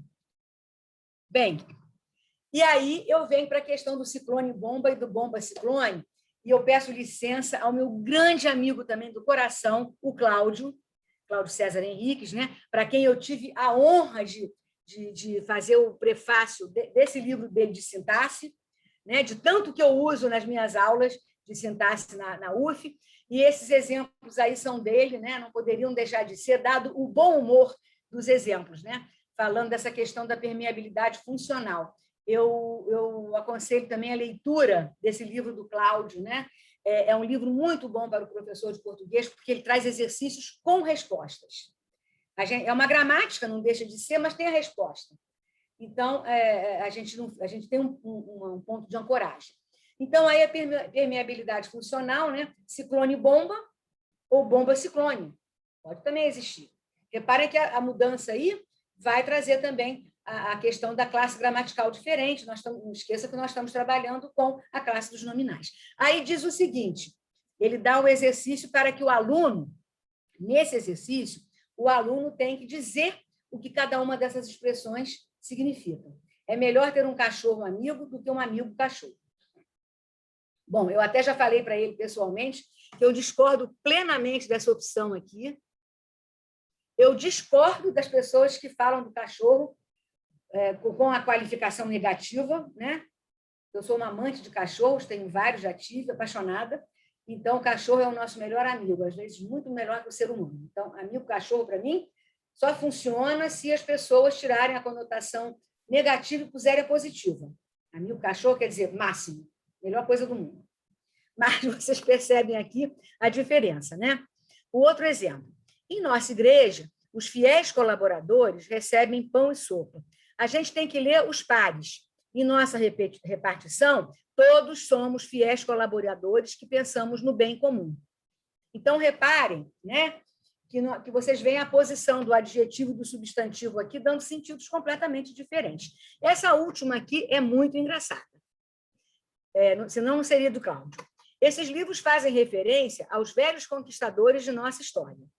Reparem que aqui o núcleo é conquistadores. Agora vamos comparar com essa aqui. Naquele asilo, o maior problema eram os velhos conquistadores que viviam beliscando as enfermeiras, né? Então, muito interessante trabalhar nessa vertente, né? E aqui reparem que nós, novamente, estamos trabalhando a questão do sentido, sempre a gramática do sentido. Bem, ainda falando em atributos, né? Uma outra opção, escolha na relação abaixo o adjetivo que melhor caracteriza as ações, atitudes, movimentos ou gestos de. Aí eu coloquei aí lobo, cabra, cavalo, lebre. E aqui eu coloquei uma série de substantivos que funcionam também como adjetivo. Dançarino, bêbado, né? Criança não, mas esses dois podem. Agora embaixo, irrequieto, impetuoso, ágil, ritmado, cambaleante, voraz, manso, em que se tem que fazer uma relação, né? Isso é muito interessante também, porque vai ao encontro também da experiência pessoal de cada aluno, né? Então, são atividades em que a gente trabalha, né, usando a gramática internalizada, usando a experiência do aluno, trazendo uma situação concreta para a sala de aula, dinamizando o ensino da aula de língua portuguesa no recorte classes de palavras no binômio substantivo-adjetivo. Então, gente, concluindo, eu controlei aqui direitinho o meu horário para acabar às 11h30, né, para a gente poder conversar um pouco. Eu vou dizer o seguinte a vocês. Pretendemos, neste encontro, apresentar alguns aspectos da teoria semiolinguística de análise do discurso. É claro, foi apenas um recorte, devido ao espaço de tempo. Para um público de professores, o foco maior foi mostrar que, mesmo trabalhando com a análise do discurso, noções teóricas abstratas podem servir para dinamizar o ensino de línguas, seja materna, seja estrangeira. O aluno de professor, o professor de língua portuguesa para estrangeiros, o professor de língua estrangeira, pode aplicar esse recorte também. À luz da semiolinguística, nós procuramos destacar que os conteúdos das aulas de língua portuguesa podem ser trabalhados em sala de aula de maneira reflexiva, lúdica, em um modelo que se desapega da prática pedagógica repetitiva e maçante. Ao analisarmos, por exemplo, o processo de semiotização do mundo, esse foi o recorte da teoria que eu priorizei. Há outros, né? No recorte e aí, dentro desse recorte, né, nos mecanismos de transformação, nós vimos que o estudo em morfologia, parte da gramática, das classes de palavras pode ser realizado de maneira mais concreta e próxima da realidade dos alunos. Que falar em substantivo, isso não significa nada para o aluno. Agora, se você vier mostrando, né, desde a significação do mundo, o aluno tem uma realidade, ele vai significar essa realidade. E isso, nos dias de hoje, está muito em voga, porque nós estamos constantemente nomeando a realidade por meio das novas invenções que aparecem, inclusive na linguagem das ferramentas digitais. A realidade está constantemente tendo que ser nomeada. Não é só o caso da flor, da janela, da planta, né? Então, no recorte do mecanismo de transformação, nós vimos que o estudo em morfologia das classes de palavras pode ser realizado de maneira mais concreta e próxima da realidade dos alunos. Selecionamos o binômio substantivo-adjetivo e apresentamos diferentes propostas didáticas para os alunos que certamente irão fazê-los refletir mais sobre os conteúdos linguísticos, sem engolir aquilo, né? Entubar, ao invés de processá-los automaticamente, que, infelizmente, ainda é como muitos vêm fazendo.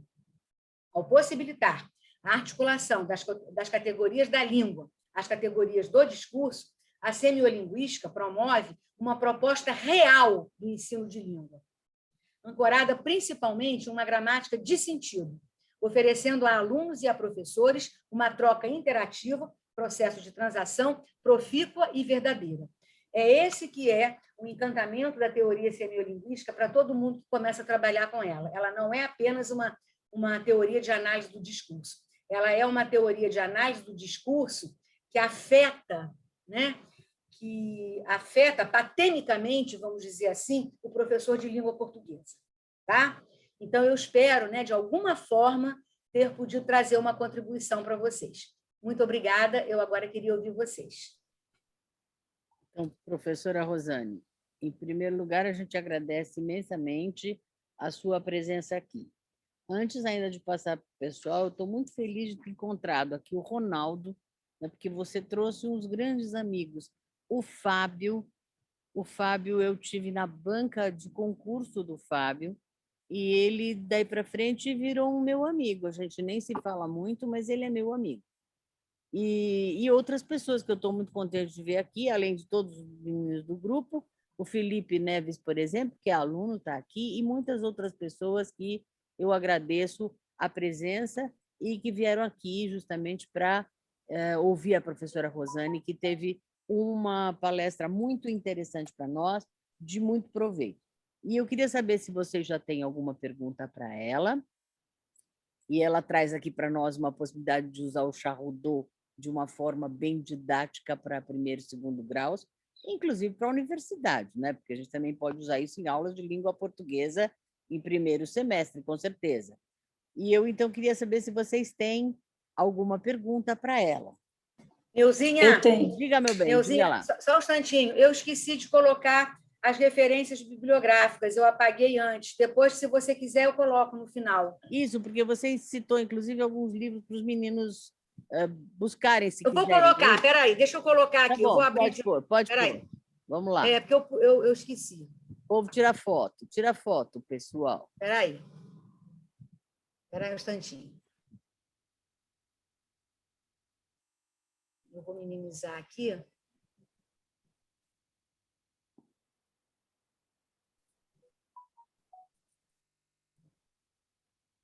Rosane, enquanto isso, eu estou aqui te vendo, tá? Quero mandar um Oi, beijo para você. Querido. A gente se fala quase todo dia, né? Eu falei isso para a Neuzinha. Eu e você é quase todo dia. Peraí. Agora, peraí.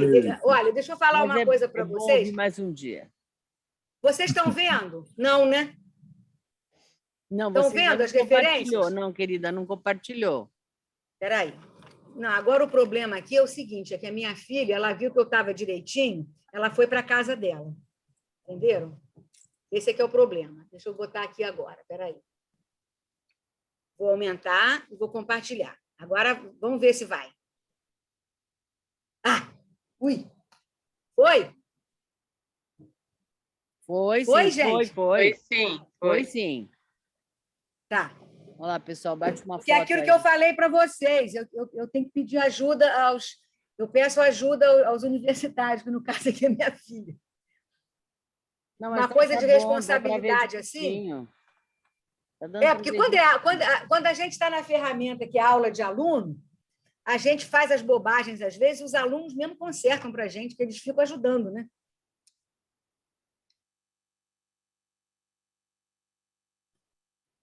Pessoal, tirou foto? Já tiraram foto? Posso fechar? Pode fechar. Tá bom. Pronto. Então, vamos lá. Agora estou à disposição. Eu já tinha ouvido falar ali que alguém já queria perguntar. Primeiro, muitos agradecimentos, excelente fala, todo mundo dizendo que você fez uma excelente apresentação, e eu sabia que ia ser assim, porque você é realmente importante para a gente. Então, vamos lá. Quem é que quer falar? Clebe Darra quer falar. Bom dia a todos. Professora, muito obrigada pela fala, adorei. Deixa eu baixar minha mão ali, porque senão vai ficar com essa mão, opa, levantada enquanto eu falo. Pois é, agora não consigo tirar, já eu tiro. Bom, professora, eu queria falar o seguinte, a senhora, na sua explanação, em todos os momentos, né, parece que a gente tem uma preocupação muito grande em relação ao universo de conhecimento do aluno para ser trazido para dentro da linguagem. O meu questionamento vai ao encontro do avesso disso. Será que hoje os professores, né, também estão adaptados para esta nova percepção de linguagem, né, que é assim tão diferenciada e tão nova em relação a gêneros, a incorporações de linguagens mais tecnológicas? Então, assim, como é que nós, né, como é que a senhora sente que nós, professores, acabamos reagindo a isso dentro da sua atividade? Como é que a senhora pensa nisso? Pois é, você tem toda a razão. A gente não pode ter essa garantia, né? O que a gente procura fazer? Nos cursos de graduação, a gente procura conscientizar os professores, sobretudo nos anos mais adiantados na graduação, os alunos já até estão trabalhando, né? Então, a gente sempre procura conscientizar, mas a gente sabe, né, que dentro desse Brasilzão assim grande, é muito difícil isso, né? Então, as práticas pedagógicas, sem esse universo partilhado, sem essas possibilidades, elas ficam difíceis.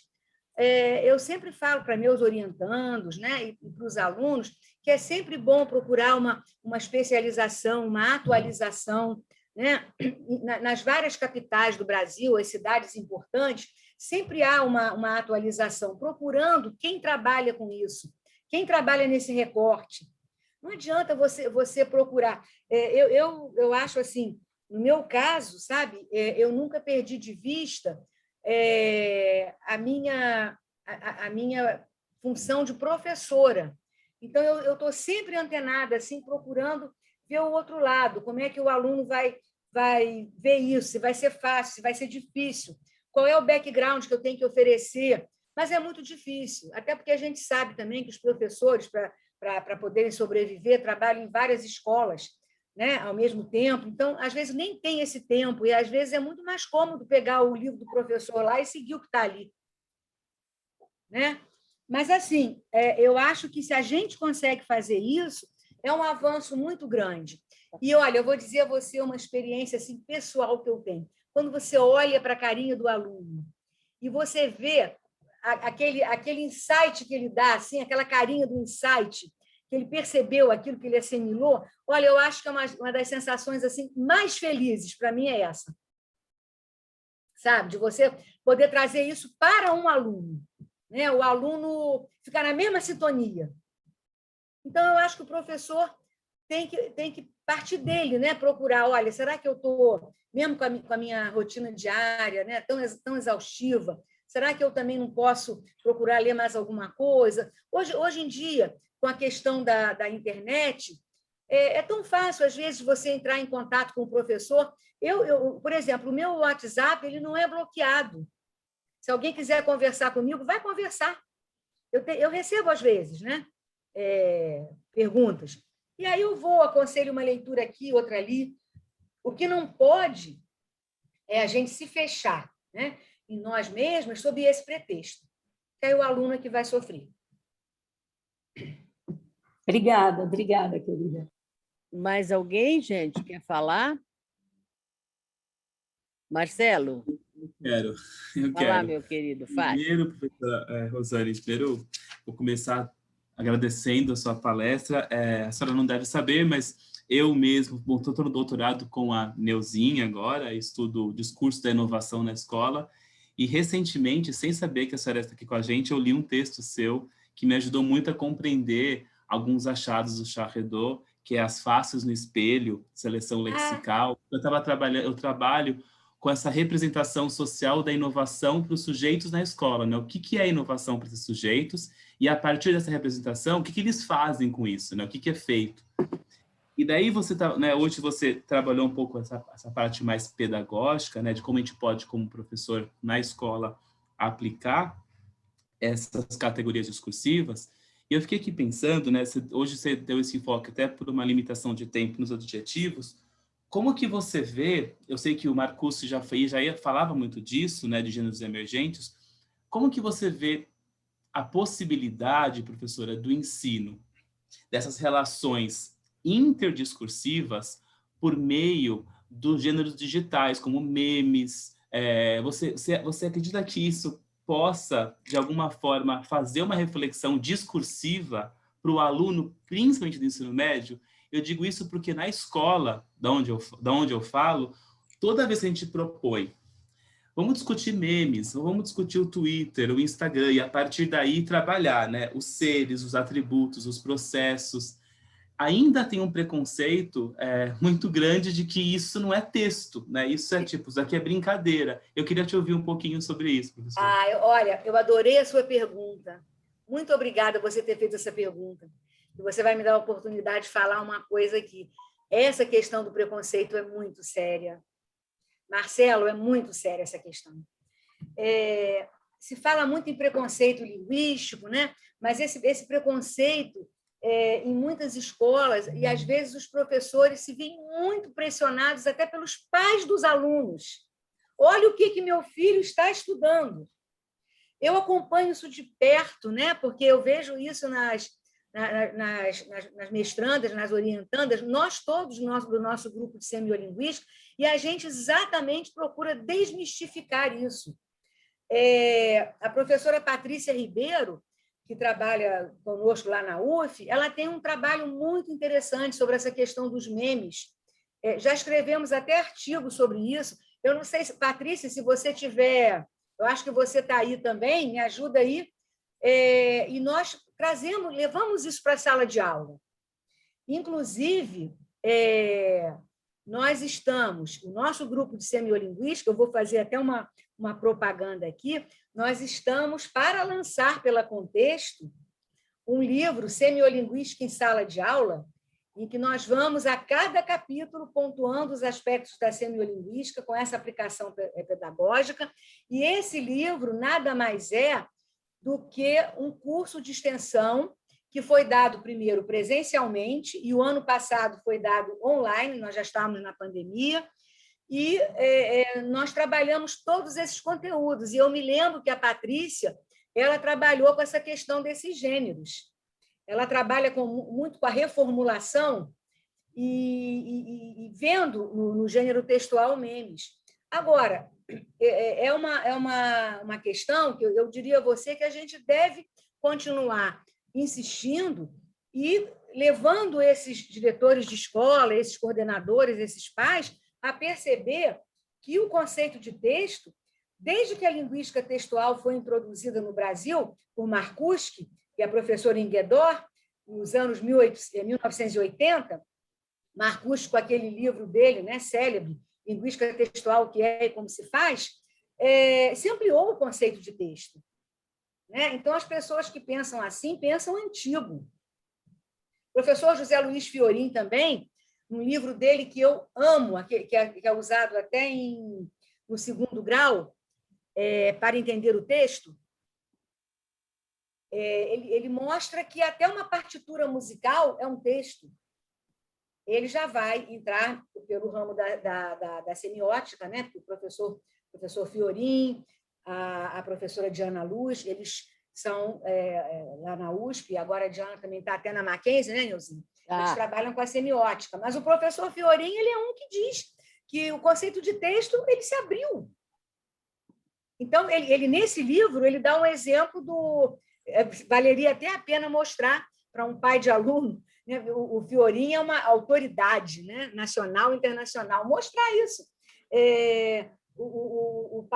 Mostrar para o pai do aluno. Do momento em que o maestro levanta a batuta até o final, temos um texto ali.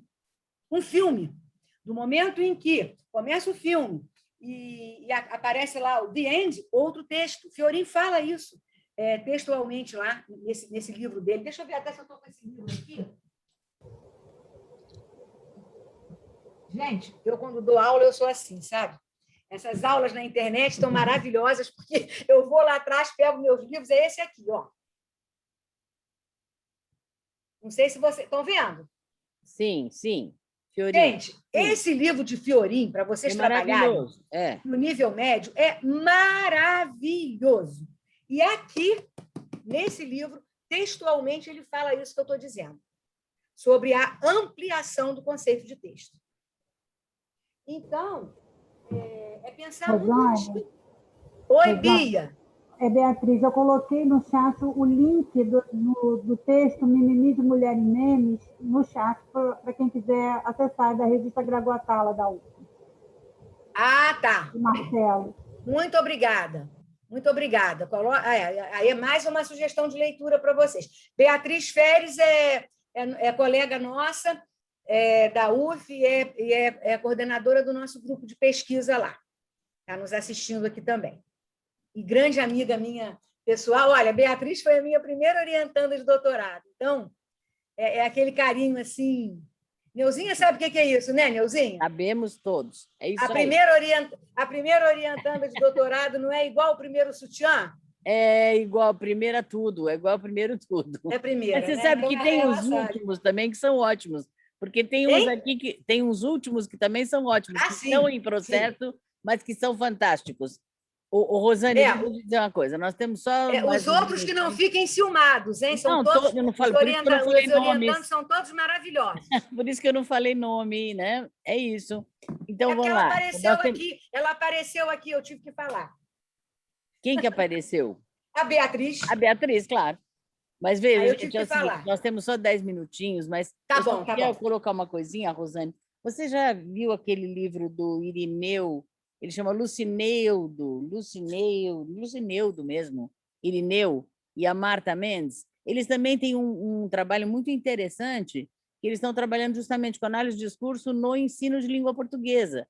Ah, não conheço, não. Depois você me passa o link. Eu passo. Esse livro é muito bom também, é uma outra perspectiva, mas é AD do mesmo jeito. Ele trabalha mais com a questão da autoria, com a questão da heterogeneidade. Enfim, são conceitos que também são importantes para o trabalho com o aluno de língua portuguesa, como você bem esclareceu aqui para nós. Então, eu passo sim para você esse, e você, assim que lançar o livro que você está dizendo que tem, que está em processo... Contexto. Mas eu acho que sai esse ano ainda. Então, aí você avisa também que eu passo para os meninos. Pode deixar. Tá bom? Então, gente, mais uma perguntinha é possível, porque a gente no sábado também não vai deixar a professora Rosane depois de meio-dia aqui, né? Ainda vou fazer almoço. Já adiantei, mas tem que fazer almoço. Também. A minha empregada está em casa desde março passado. Isso, olha que coisa boa. Para ela, né? Ela tem idade, não posso expor só quando ela tomar vacina. Tá certo. Bom, falar em vacina, moçada, segunda-feira a velhinha aqui vai tomar vacina, tá legal? Ó, pode ficar sossegados que vai ser ótimo. Ó, muito bom. Aê! Ô, pessoal, alguma perguntinha aí? Vitor Hugo também está aqui, é um antigo menino que esteve conosco. Enfim, vamos lá. Tem alguma perguntinha aí para fazer, pessoal? Ou já podemos deixar a Rosane arrumar o almoço dela? Como é que é? Cláudio, estou feliz de ver o Cláudio também. Vocês não mostram o rostinho, daí eu não consigo ver direito vocês. Cláudio, beijo, querido. Então, olha, eu queria agradecer de coração a todos vocês que estão aí numa manhã de sábado. Aqui está um dia lindo, eu não sei aí em São Paulo. Que também está. Né? Me ouvindo, né? Eu acho que eu não tenho nem palavras para agradecer a vocês. Não, nós é que temos, a Neuzinha, né? A Neuzinha que fez o convite. Então, mas nós temos que agradecer, porque fazer um convite para alguém participar de um grupo aos sábados não é fácil, é difícil também. E você foi super gentil estar aqui, e gostei muito de ver você, o Ronaldo, e agradecer muito, porque as suas contribuições foram excelentes e a perspectiva que você trouxe para nós também é muito agradável de se poder ver como trabalhar com isso, né? E a gente vai fazer a junção com aquilo que a gente já faz e mais isso, e vai ser muito bom para os nossos alunos, com certeza, né, Marta? A Marta vai trabalhar com alguma coisa relacionada a isso também. Enfim. Qualquer coisa a gente depois pode trocar. Pode, claro. A gente vai trocar figurinha depois, com certeza. Isso mesmo, minha querida. Então, gente, mais algum comentário para finalizar? Só agradecer mesmo. Só agradecer mesmo, né, Vitinho? É Obrigado, professor. Muito grande... obrigada, Olha professora. lá, o Muito Fábio mostrou obrigada. carinha dele. Muito Esse ótimo. Fábio- A Mônica quer falar. Mônica, Mônica fala, quer falar. Moniquinha, tadinha, a Mônica acabou de perder uma pessoa amiga. Eu fiquei meio abalada, gente. Desculpa aí o sumiço, é que eu acabei de perder um amigo. Fiquei sabendo agora. É a foto, prof, que a gente podia fazer para... Então, Ronaldo, você está por aí ainda? Abre aí. Raquel, Micheline, Roberto. Estou aqui. Então, abram para a gente. Ai, tirar meu uma amigo, foto. que saudade de te dar um abraço pessoal. Ronaldo. É mesmo, olha, Fábio, adoro o Fábio. Ai, Fábio Ronaldo, você é muito ó, querido. no meu coração mesmo. Neuzinha, um beijo para você, um beijo para Rosane. Oi, Fábio, querido! Eu te assisti boa parte, desde o início, mas a minha meu net caiu, querido, voltei saudade agora. também. Saudade, querido. Muito Já bom posso ver bater? vocês. Posso bater a foto, gente? É a UF aqui conosco, Pode bater. lindos. Pode Fábio, sim. Fábio deve estar lá em Cabo Frio. Peraí, olha, deixa eu- beleza. Peraí, gente, é porque... Tô Ai, não, Eu sei Ronaldo, que não tô dá no para ver o Rio. rosto, mas dá para ver o contorno da cabeça, né, gente? Acho que tem mais gente ali do outro lado, porque tem muita gente nessa sala, que bom, né? Bom, ótimo. Muita gente aí? bonita, gente, meu Deus. Bonitos, todos lindos, felizes, num sábado de Pronto. manhã com a Patrícia, Rosane. Bia, Ronaldo, olha só. Patrícia, Obrigada, querida, gente. Beijo. Rosane, Meu- parabéns! Obrigada, Uma professora. fala maravilhosa. Querida, beijo para você. Neuzinha, um grande. beijo para você, Luciano tá? Tô com também tá aí. saudade. Para você também, Ronaldo, para o Fábio também, e Rosane, mais uma vez agradeço. E para os meus meninos aqui todos, que a gente está sempre junto. Neuzinha, Um grande beijo. olha, pra Neuzinha, ti. foi uma felicidade muito grande ver você. Que bom. E saber que você vai vacinar segunda-feira. Gosto É muito de verdade. você, muito mesmo. É Gosto verdade. muito de você, muito. Não, quem não gosta de Neuzinha não gosta de ninguém. Né? Ai, É que verdade. lindo, Ronaldo. Olha, eu só convido as pessoas Neuzinha que é vêm muito falar bem especial, disso. muito especial, maravilhosa. Agora, os próximos Tem uma convidados pessoa serão Ronaldo e maravilhosa, Fábio. maravilhosa, maravilhosa. Beijo, gente. Beijo a Beijo todos no Beijo, vocês. Tchau, gente. Muito Fábio. obrigada. Beijo, Beijo. gente. Bom dia, Tchau, Patrícia. Patrícia. Beijo para você Ah, também. obrigada, foi ótimo. Bom, Tchau, tchau. Neuzinha, Obrigada, um beijo professora. grande. Tchau para todos. Tchau, Cuidem-se. Fábio. Obrigado, foi Tchau, muito Fábio, bom. Ronaldo. Parabéns, Beijo. obrigado. Tchau, tchau.